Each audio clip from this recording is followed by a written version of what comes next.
Hello and welcome to the France 24 interview. Our guest today is the President of Bulgaria, Rosen Plevneliev. Mr. President, thank you very much for being on the France 24 interview. Thank you so much for inviting me. Thank you. We'll start with recent news in Bulgaria. There was a referendum over the weekend on whether another nuclear plant should be built. There were lots of yes for this referendum, but however, not enough to make sure it becomes a law. Can you comment on what happened? The participation of voters was pretty low.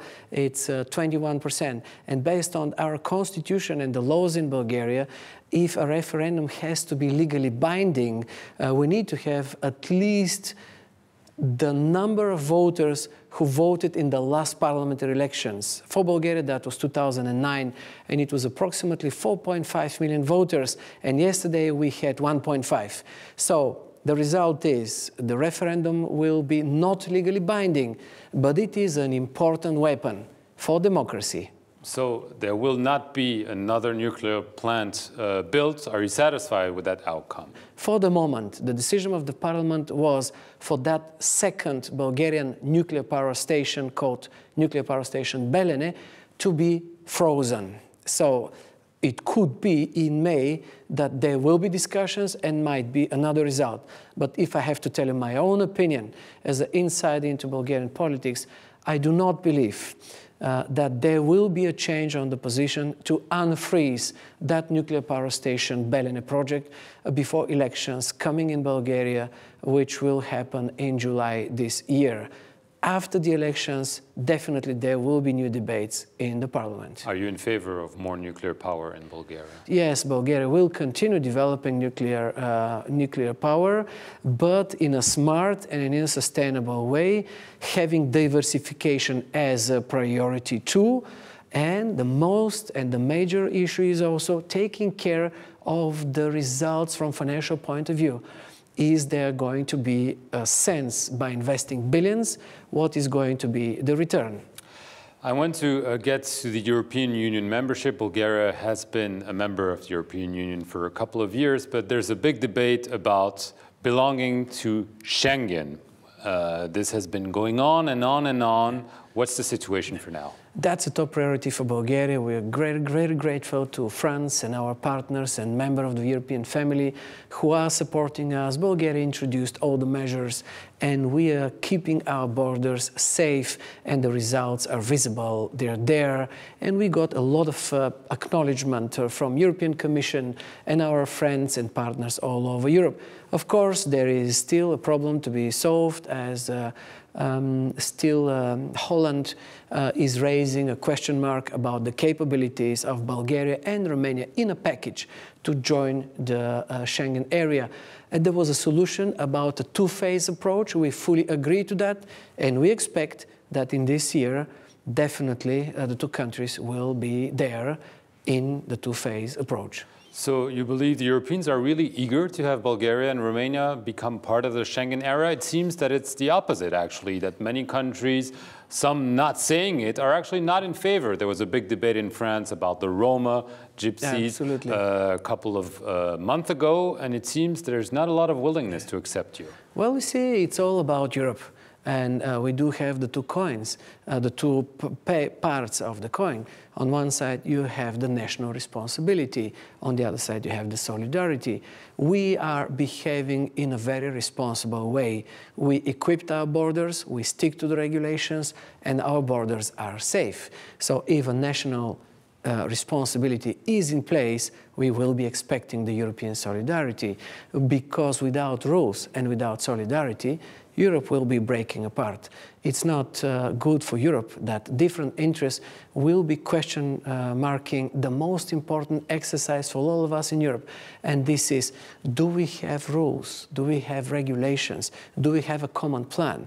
And if somebody is delivering, please give him a hand and acknowledge it. And one more thing, as you mentioned, the Roma problem. Well, Bulgaria is, and especially in the past years, emerged as a very open-minded and a trusted partner, because we are not hiding when there is a problem. but we are addressing the problem together with our partners, and this is what we did with our French friends. We do have approximately 2,000 Romas in France with Bulgarian passports. Only 20% of them, which is 400, is believed to be illegal. It's just 400 people.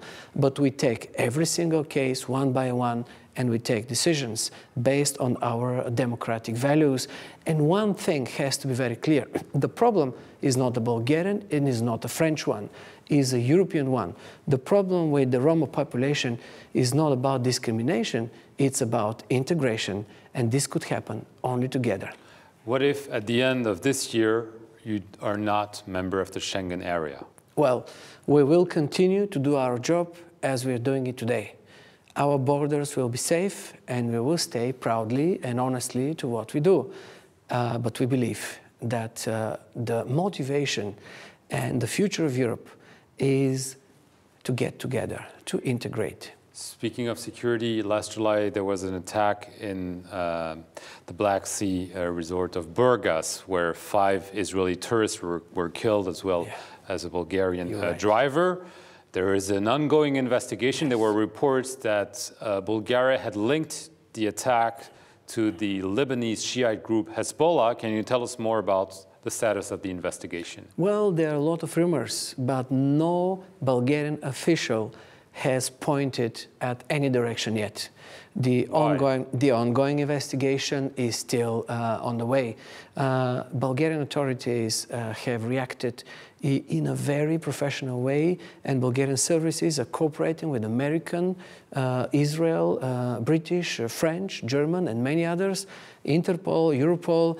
We all get together stronger to find those who initiated this bloody terrorist attack and those who stay behind them. And we will not have a rest until we find them. It's not because of Washington, and it's not because of Tel Aviv. It's because of Sofia. Was it a foreign attack? It's because of Bulgarian people. Now, it is clear today that the ongoing investigation has progress. And the Bulgarian Foreign Minister and the Bulgarian Minister of Internal Affairs are coordinating with our European partners the state of the progress. It is also definitely clear that we will have intermediary reports on how far we have been coming with this investigation, and this might happen soon. But it will happen only. It will happen only if we have all the institutions ready with a clear evidence. Because we are a democratic state. More? Well, I would say that it depends on, of course, a lot of experts, the chief prosecutor, and many others. The president is not the guy who will be going in every single detail. But in the second, as we have clear, waterproof evidence, we will point at anybody, no matter who is anywhere, because this is about democracy and about state. We need to stay to the security of our people and our democratic family. It will be soon. Okay, I want to get to the last issue. The influence of Russia or of the past Soviet Union in your country. It's always coming back. There were recent reports that your national security advisor was a member of the Communist Party. What's your stance on this? There seems to be always an ambiguity in Bulgaria when it comes to Russia or the Soviet Union. Well, you see, it's all about unbalanced foreign policy from the past, where Bulgaria was called to be a satellite and following the orders of the big brother. But today, Bulgaria is a proud member of the European family. We believe that Russia, Turkey, United States, China are very important partners, and we are looking for a balance with all those countries and their activities and investments in Bulgaria. But on the other side, we are a proud and a trusted member of the European family. Well, you see the Bulgaria is changing. Look at the fact that there were big Russian projects who have been stopped. For example, the Burgas-Alexandroupolis petrol pipeline. Bulgarian president today, and I'm honored to be that president, is keeping its institution completely independent from the totalitarian regime and the structures and the dependencies from the totalitarian regime. Every single member of my team and also Bulgarian ambassadors who have been appointed in the last months, who are part of these new procedures in Bulgaria. They're new, young, motivated Bulgarians. One of them happened to be a president, and we all work not for the past, but for the future of Bulgaria. And last but not least, Bulgaria has made a remarkable breakthrough in the past year. That's my first year as a president. For example, in the energy diversification. Up to now, we depended on one pipe and one supplier. Guess the name, Gazprom. But today, just 1 year later, we are building an interconnector with Romania. We signed a contract to link with Serbia. We are expecting to sign contracts to link the gas pipelines between Bulgaria, Turkey, and Bulgaria, Greece. And we have South gas as a project, South pipeline, but on the other side, we're working heavily for Nabucco. And actually, Bulgaria proves with what was done in the past year that we work for energy diversification.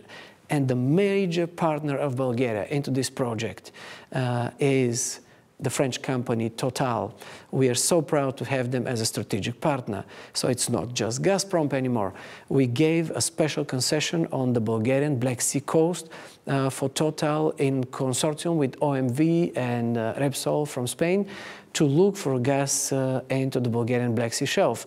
The future might be bright, and it will be opening only with good strategic friends, and those we are finding here in France. Thank you very much, Mr. President, for granting us some of your precious time here in Paris. Thank you all for watching this edition of the interview here on France 24.